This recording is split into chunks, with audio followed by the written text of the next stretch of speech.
Virgo, how you doing? I want to pull cards on the big deck for you. Happy full moon in your sign. It's 16 degrees. I was going to pull a card before I started recording, and I just asked out loud, I said, what does Virgo need to see? What does Virgo need to hear today for their full moon reading?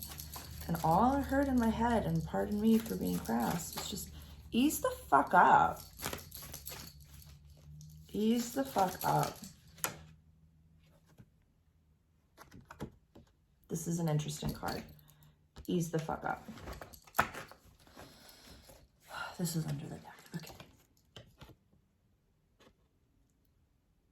Ease the fuck up. So this card, oh yeah, ease the fuck up. I'm just gonna keep these out because I'm intrigued by it. Well, we'll talk about where the moon is. I'll talk about what this card means, and then we'll deep dive. So the sun right now is in your house of relationships, has been for the past few weeks. We had our new moon, the very beginning of this house, right on your descendant line. So relationships, what you wanted for yourself, for your life, like that's shifting and changing and growing. And the seeds that we want to plant for that are happening.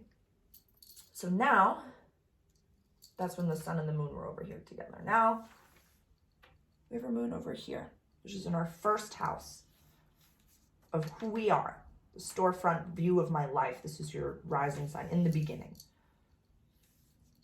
So as we are planting seeds for relationships, happy, healthy relationships, for this full moon, we're going to be releasing attachments to the old version of ourselves, who we used to be, who does not serve this new highest and greatest good in our life.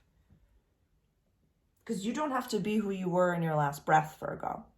Like, although we are, mutable, negative earth, we're still mutable. Even setting up the grid for mutable axis is like, holy shit, how you guys, I'm a fixed axis. So I don't literally don't understand. Like, that feels like, to me, it's like, did you set up your foundation on a rocky, shore? But you are like, have you ever heard of an RV? Have you ever, what the fuck is wrong with you? You're in one place for the rest of your life? I'm going to move and grow and be a plant that goes inside and outside and all that stuff. So, if we really, really, really were planting some very specific seeds for family, for growth, for babies, for, chosen, whatever the important people in your life. This is seeing God in another. This house has to do with the egg theory, where it's just you and God, and that you are you. Every person outside of you is you having a God, or is God having a human experience. Let me rephrase. I'm God having a human experience. You are God having a human experience. So in essence, you are a reflection of me and how I view myself as God having this human experience. And you are equally, I am a reflection of you and how you view yourself and how you honor yourself and the quality that you choose to bring to your life. I am a reflection of that. How you love yourself, how you honor yourself, how you take care of yourself. I'm a reflection of that. So the people in your everyday life are a reflection of how you view yourself and how you love yourself. So if you 2 weeks ago were like, I'm planting seeds for babies, for marriage, for relationships, and since then you've maybe been like, this doesn't feel right. Something really doesn't feel right. Something really doesn't feel right. How are you showing up? How are you showing up? Are you showing up as your most authentic self? Are you fully showing up as your divine masculine or divine feminine self? If you are presenting as divine feminine, are you communicating your needs and your desires in a way that is very specific to your divine masculine partner? And if you are divine masculine, are you finding ways to honor and nourish the delicate flower that you have in your life?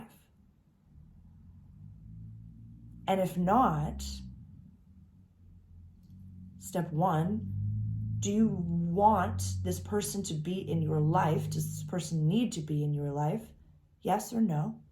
If it's a no, gently remove yourself from the situation. Gently begin to let that happen and go away. But if you fully care for this person and you fully want them in your life, let that blossom.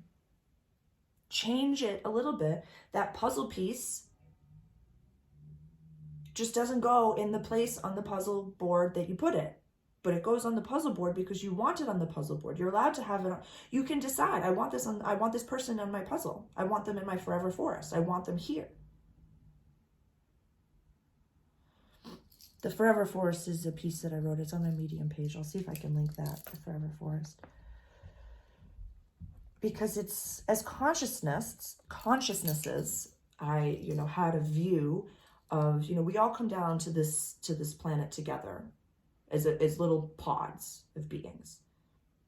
And in this view, they were redwoods. I was in the middle of a forest, and it was a forever forest. There's just no human had been around ever, just a forest. And there are trees that are next to each other. And those trees, those consciousnesses chose to be next to each other forever in the forever forest.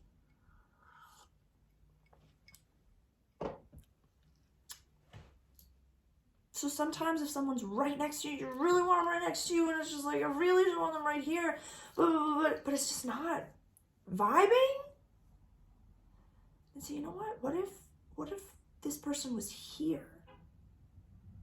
And they were still in my forever forest, but we weren't getting, funguses because we were too close together, and the fungi could connect us, and the whole thing vibed. It was great.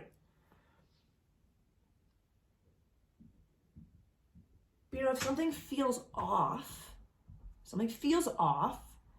you've decided you want this person in your life, then it's not a them problem, it's a you problem. That vibration is a you thing.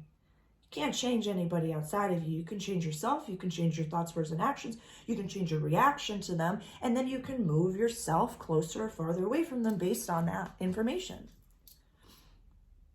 So let go of who you used to be that doesn't resonate with your vibration anymore, and then look at the scenario, and then look at the person, the beings around you.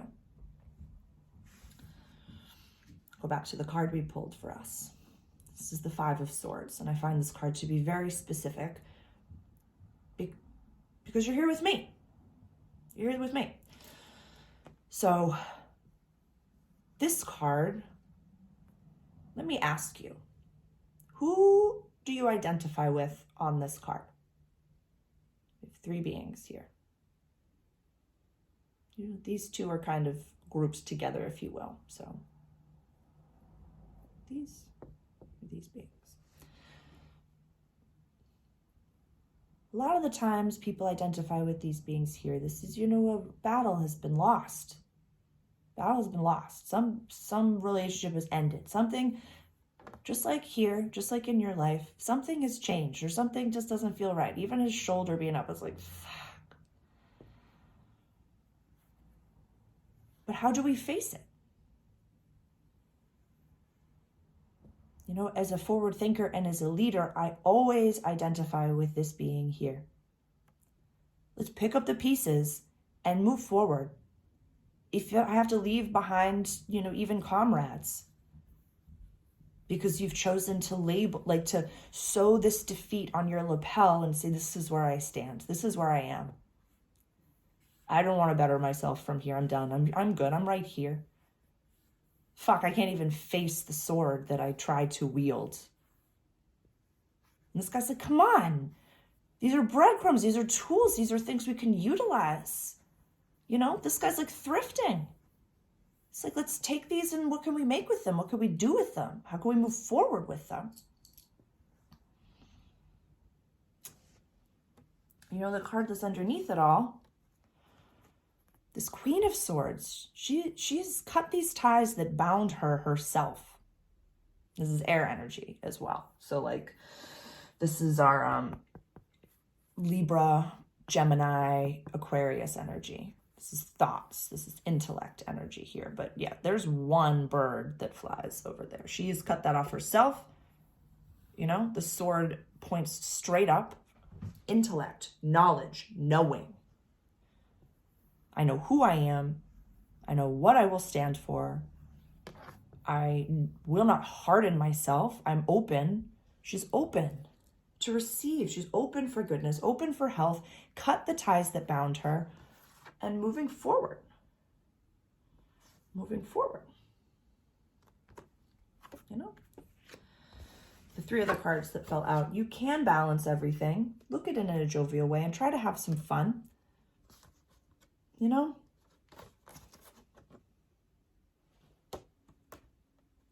How do you face challenge? This isn't death, but how do you face challenge?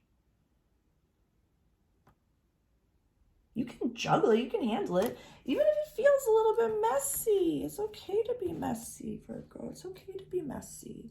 This full moon, don't let the bad parts of, let me rephrase, don't let the negative spectrum take over. Don't become, a perfectionist. Let yourself be messy a little. Let yourself be messy. You're allowed to be messy. The old version of yourself never allowed you to be messy. Never let you be messy. So be messy. Be messy. Be messy. Saturn's right now sitting on your descendant sign. Or your descendant, yeah. Sitting right here. Just rocking your relationships. Rock the cash bomb. Rock the cash bomb. So,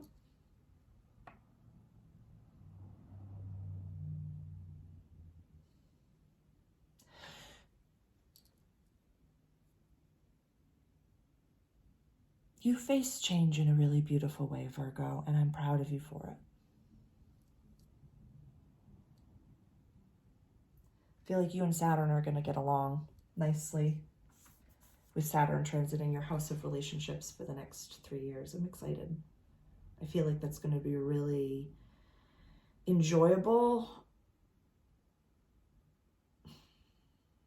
discovery as to how you are in relationships, who this new Virgo is in these relationships, how you face them. I love you. Happy full moon in your sign. Yeah. Happy half birthday. Trim the fat. I'm really excited for your next few years, Virgo. It's going to be fun. I love you.